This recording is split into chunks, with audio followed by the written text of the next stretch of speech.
The corridor was silent, but it wasn't the silence of peace. It was the silence of fear, of shame, of something terribly wrong that had been allowed to happen. The LED lights hummed faintly overhead, cold and merciless, as though Fort Richardson itself was watching what had just unfolded. And on the ground, leaning against the concrete wall with one eye already swollen shut, sat Corporal Sarah Martinez, her uniform torn, her dignity battered, but her spirit refusing to break. They had kicked her in the head, not in combat, not on foreign soil, not in the chaos of a battlefield, but right there inside her own unit's barracks. The worst wounds she carried were not inflicted by an enemy, but by the very brothers in arms who had sworn an oath to protect and honor one another. The moments after the assault stretched on like hours. Her breathing was shallow, but her mind was clear. The pain radiating through her skull was unbearable. Yet something inside her burned hotter than pain, something called resolve. She had endured months of subtle humiliation, jokes made at her expense, doubts whispered behind her back about whether a woman had any place in the line of duty. But this time they had gone too far. This was not training. This was not toughening her up. This was cruelty, and cruelty left unchecked spreads like fire. Around her, other soldiers stood frozen. Some looked away, unable to meet her bruised eyes. Others stared down in guilt, torn between loyalty to the unit and the truth they had just witnessed. No one moved to help her. No one dared. The fear of reprisal from those in power kept them paralyzed. That was how silence had ruled the barracks for so long. Silence and fear. But silence, as history shows, can be shattered in an instant. Word traveled fast, far faster than her body could recover from the assault. Within minutes, whispers carried what had happened to ears that were not supposed to hear it. A sergeant who had seen enough finally made a decision that would change everything. He sent a message up the chain, bypassing the very officers who had allowed the toxic culture to fester. That single act of courage was the spark. Within an hour, the halls trembled not with the footsteps of bullies, but with the arrival of men whose stars on their shoulders commanded absolute authority. 3 generals, each hardened by decades of service, each bearing the weight of responsibility for every soldier under the flag. When they walked into the unit, the atmosphere shifted instantly. Their presence was heavy, undeniable, and final. The soldiers straightened up against the walls, boots clicking together. But it was not respect that stiffened their spines. It was fear, the kind of fear that only comes when justice has finally arrived. The generals did not shout. They did not need to.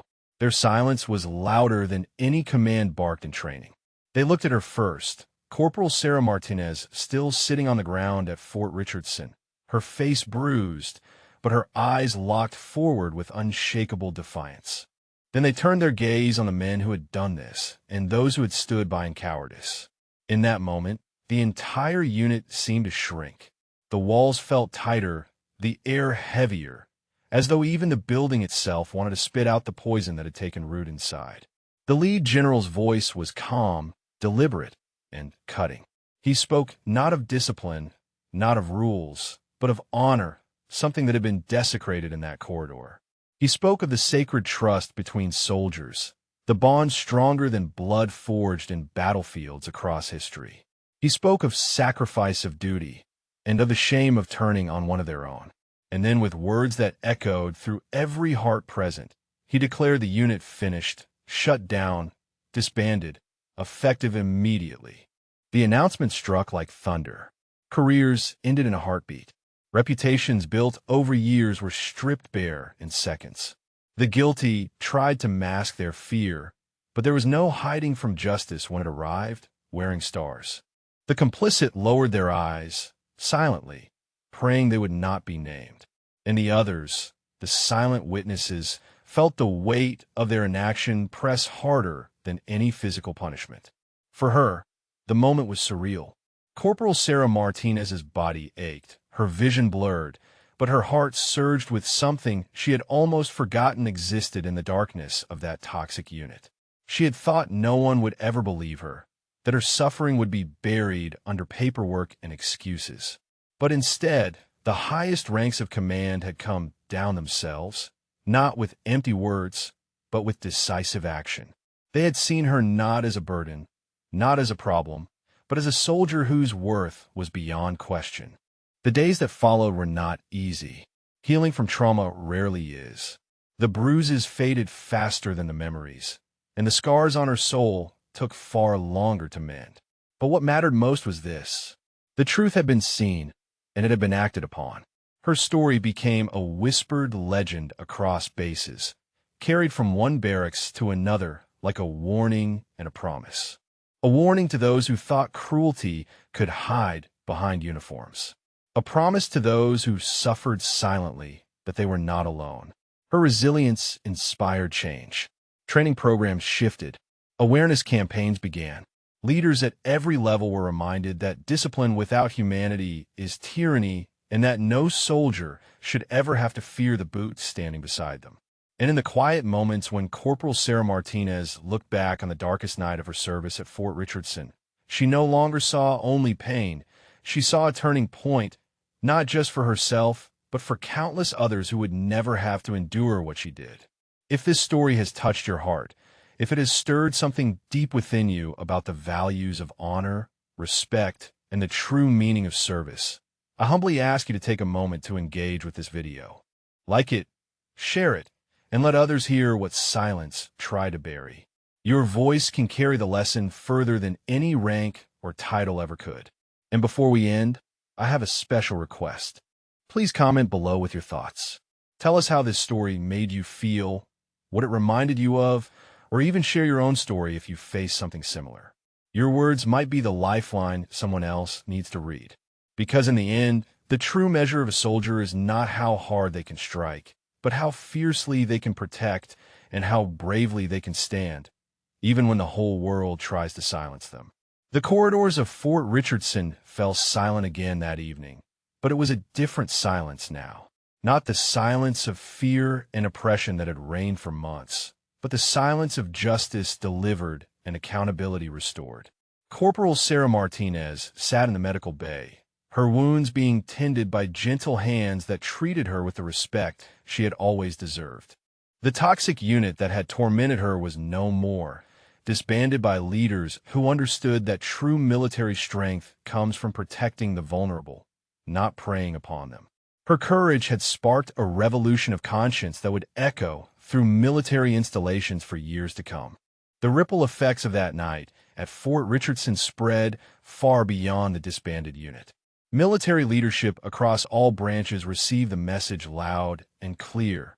Toxic behavior would not be tolerated, no matter how deeply entrenched it had become. Corporal Sarah Martinez became more than a victim who survived. She became a symbol of the military's commitment to protecting its own. Training academies incorporated her story into their curriculum, teaching future leaders that true strength lies in standing up for what is right, even when it requires courage to confront those who abuse their power.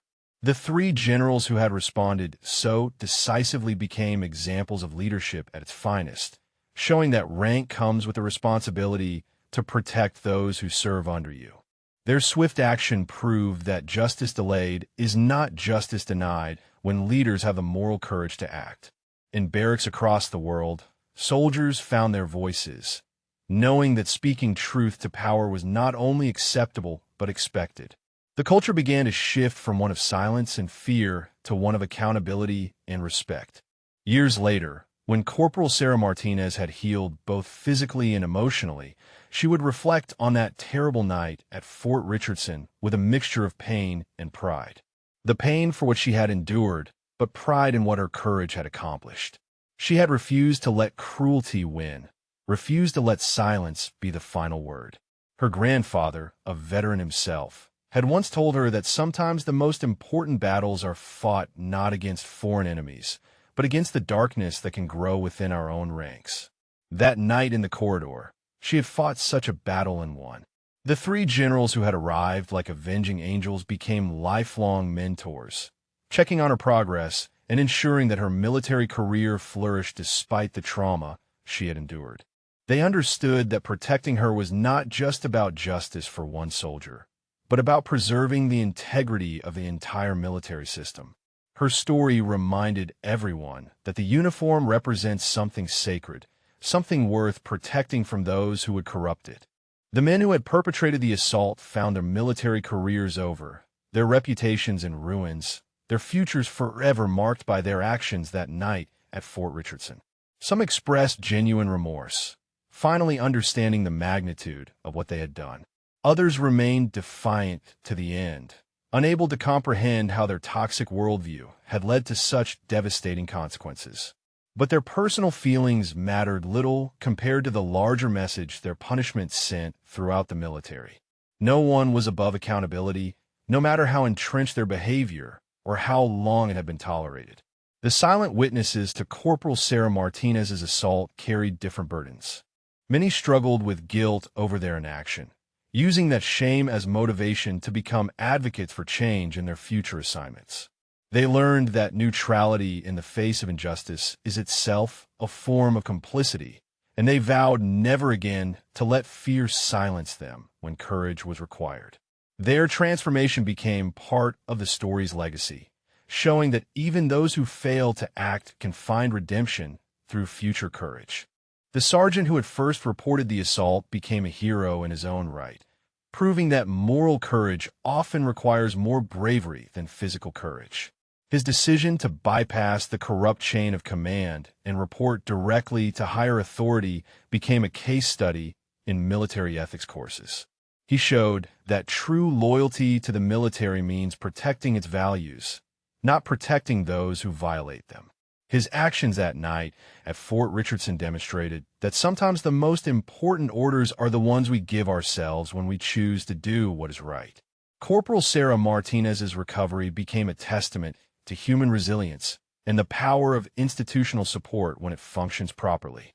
The medical care, counseling, and career guidance she received showed what the military could accomplish when it truly committed to caring for its people. Her continued service sent a powerful message that trauma survivors could not only heal but thrive, contributing their unique perspectives and hard-won wisdom to make the entire organization stronger and more compassionate. Today, when new recruits walk the corridors of Fort Richardson, they pass a small memorial plaque that simply reads, "Honor, Courage, Commitment." It serves as a quiet reminder of the night when those values were tested and ultimately reaffirmed through decisive action.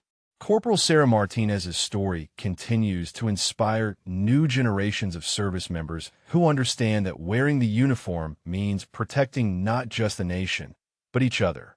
The toxic culture that once festered in those halls has been replaced by one of mutual respect and genuine brotherhood. Leaders at every level know that true strength comes from lifting others up, not tearing them down. The three generals who responded that night proved that rank without moral courage is meaningless, but rank with moral courage can change the world. If you've been moved by this story of justice, courage, and redemption, please share it so others can hear what silence tried to bury. Your voice matters. Your engagement spreads the message that honor will always triumph over hatred when good people refuse to stay silent.